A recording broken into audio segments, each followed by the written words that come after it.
Assalamualaikum warahmatullahi wabarakatuh.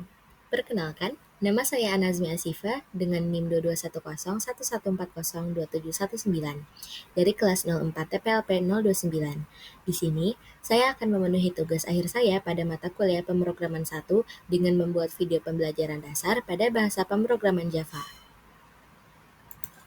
Jadi, apa sih Java itu? Java adalah salah satu bahasa pemrograman populer yang digunakan untuk mengembangkan aplikasi mobile, desktop, hingga website.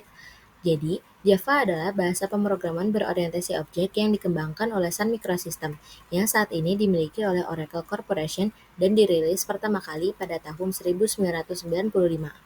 Java dirancang untuk memiliki sedikit ketergantungan implementasi, sehingga memungkinkan para pengembang untuk menulis sekali dan menjalankan di mana saja, atau Write Once, Run Anywhere atau yang disingkat dengan WORA.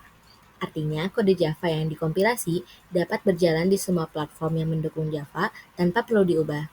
Java merupakan bahasa pemrograman yang kuat dan fleksibel, yang digunakan di berbagai jenis aplikasi, mulai dari aplikasi desktop, web, mobile hingga enterprise.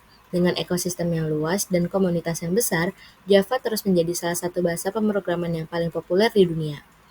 Oleh karena itu, beberapa website besar di dunia seperti Yahoo, LinkedIn, dan Spotify menggunakan Java untuk mengembangkan websitenya.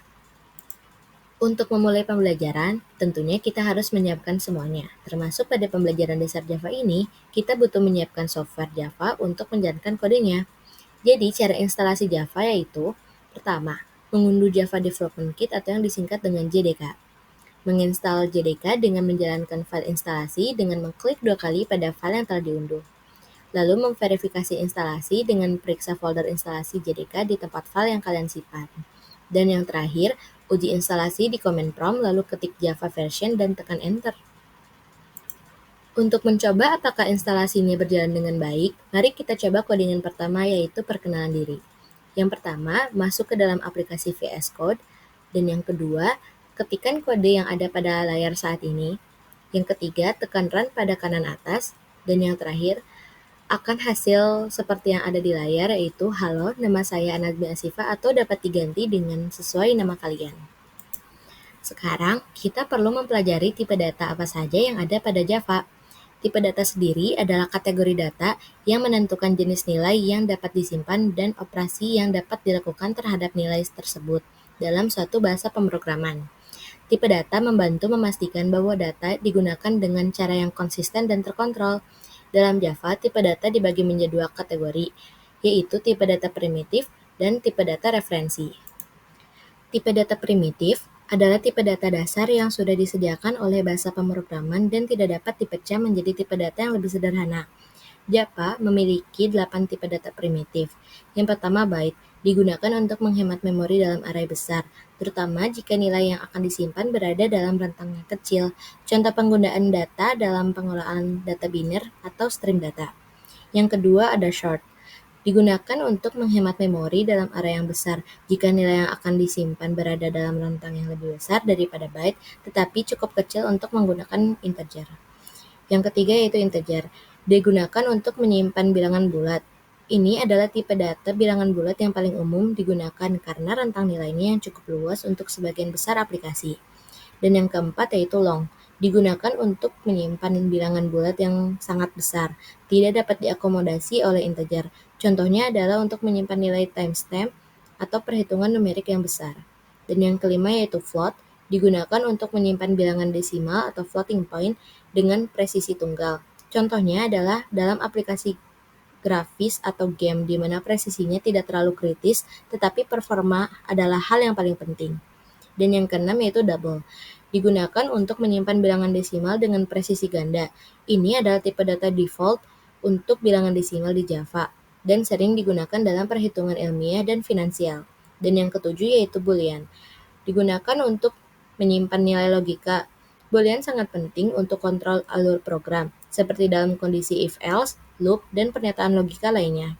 Dan yang terakhir yaitu char, digunakan untuk menyimpan karakter tunggal. Ini termasuk semua karakter Unicode yang mencakup hampir semua karakter di semua bahasa di dunia.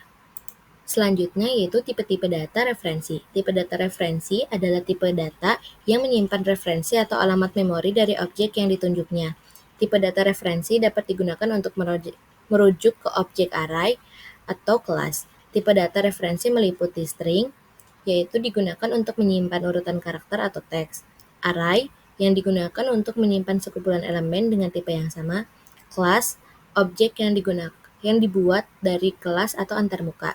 Dan yang terakhir yaitu enums, digunakan untuk mendefinisikan kumpulan konstanta.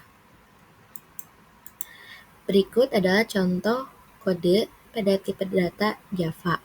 Yang pertama, kita harus menentukan public class tipe datanya, yaitu public class tipe data ini mendeklarasikan sebuah kelas public bernama tipe data.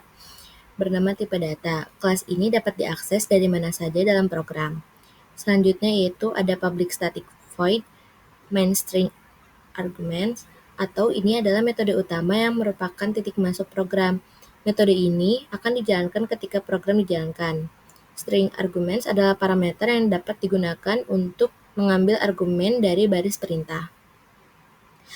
Selanjutnya itu ada string, mendeklarasikan sebuah array yang akan menyimpan elemen-elemen bertipe string. Selanjutnya, ARR string 0 sampai 3 yaitu akan menyimpan string an Najmi Asifa sampai akhir. Selanjutnya yaitu sistem out print in value array ke-1 sampai dari 0 sampai 3 itu mencetak nilai elemen keempat 1 sampai ke-4 yaitu an-Najmi Asifa. Kode ini memiliki algoritma mendeklarasikan dan menginisiasi array. Program ini mendeklarasikan sebuah array string yang dinamai rstring dan menginisialisasi array tersebut dengan ukuran 4. Artinya array ini dapat menyimpan 4 elemen string. Selanjutnya yaitu pengisian array. Program kemudian mengisi setiap elemen array dengan nama-nama individu. Dan yang terakhir yaitu mencetak isi array. Program ini mencetak nilai setiap elemen array ke konsol sehingga menampilkan nama-nama yang telah dimasukkan. Selanjutnya yaitu kode untuk operasi matematika pertambahan, pengurangan, perkalian, dan pembagian, lalu persen.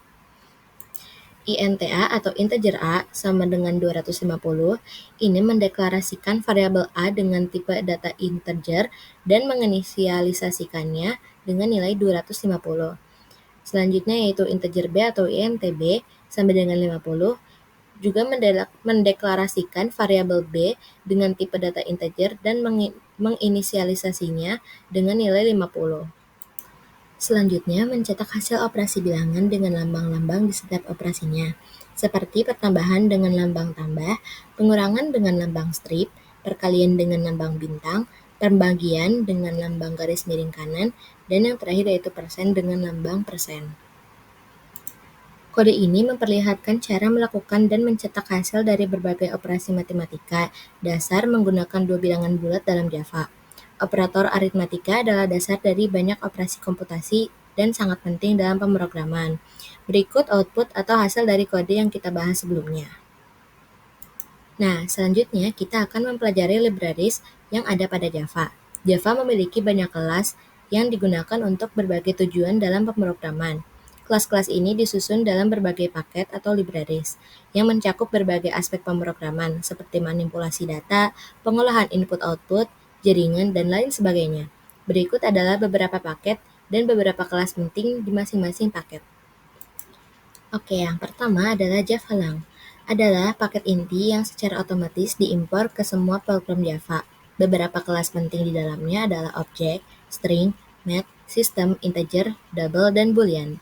Dan yang kedua, Java Util. Beberapa berisi kelas-kelas utilitas yang sering digunakan, yakni scanner, ArrayList, hashmap, dan det.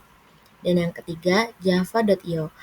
Berisi kelas-kelas untuk input-output file input stream, file output stream, dan buffer reader, buffer writer. Dan yang keempat, yaitu Java Neo.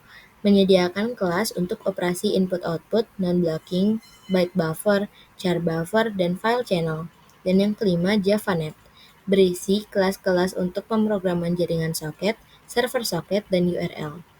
Dan yang keenam, Java SQL. Berisi kelas-kelas untuk bekerja dengan basis data seperti connection, statement, repair statement, dan result set. Dan yang ketujuh, Java Swing. Berisi kelas-kelas untuk membuat antarmuka pengguna grafis atau GUI, seperti JFrame, JButton, dan JLabel. Dan yang kedelapan, Java Servlet. Berisi kelas-kelas untuk mengembangkan aplikasi web seperti HTTP Servlet, Servlet Request, dan Servlet Response. Dan yang kesembilan, Java Time, menyediakan kelas-kelas untuk bekerja dengan tanggal dan waktu, seperti local date, local time, dan local datetime. Berikut contoh kode Java dalam libraries paket Java Util. Dengan gabungan libraries dan tipe data, kode ini lebih terstruktur dan rapi. Tentunya ini mempermudah kita untuk menjalankan sebuah program. Berikut hasil dari kode sebelumnya. Terima kasih telah menyaksikan video ini hingga akhir. Semoga bermanfaat. Wassalamualaikum warahmatullahi wabarakatuh.